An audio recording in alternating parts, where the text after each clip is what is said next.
So the PS6 is now the top of the Sony CEO's mind. Probably has been for longer than recent. I would say it's probably been the top of their agenda for the past couple of years. They probably already have early designs, if not in early development. Although I would say it's probably going to be slotted for 2027, 2028. Probably, I would actually lean more toward 2028, thinking about it.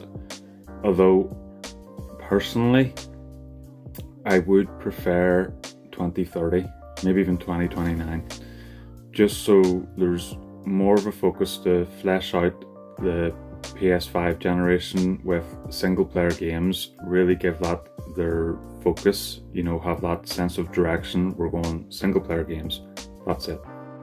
And really build upon some of the IPs that they already have and new IPs, especially in the indie market, because indie games fucking slap.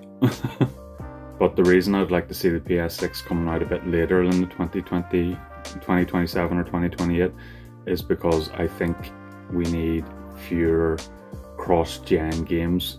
Maybe the first year, a bit of cross-gen support, but not all games that come out in the first year PS6 should be available on PS5. It just makes more sense that way to me.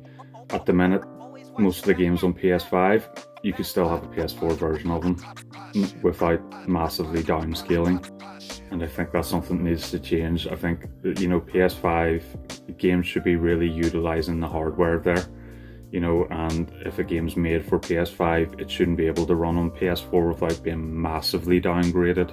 And I think that's been one of the issues for the PS5, that it hasn't been getting properly utilised. Of course, we're starting to see games come out now that, looking to the future in a year's time when the likes of GTA 6 comes out, that are fully taking advantage of that hardware.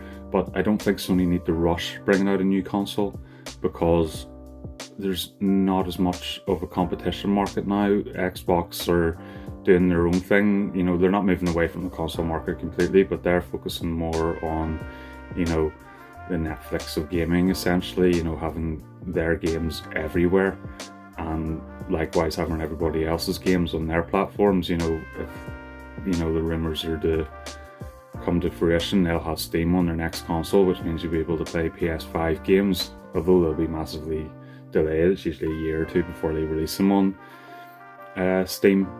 You'll be able to play PS5 games on an Xbox. But yeah, let me know what you think in the comments.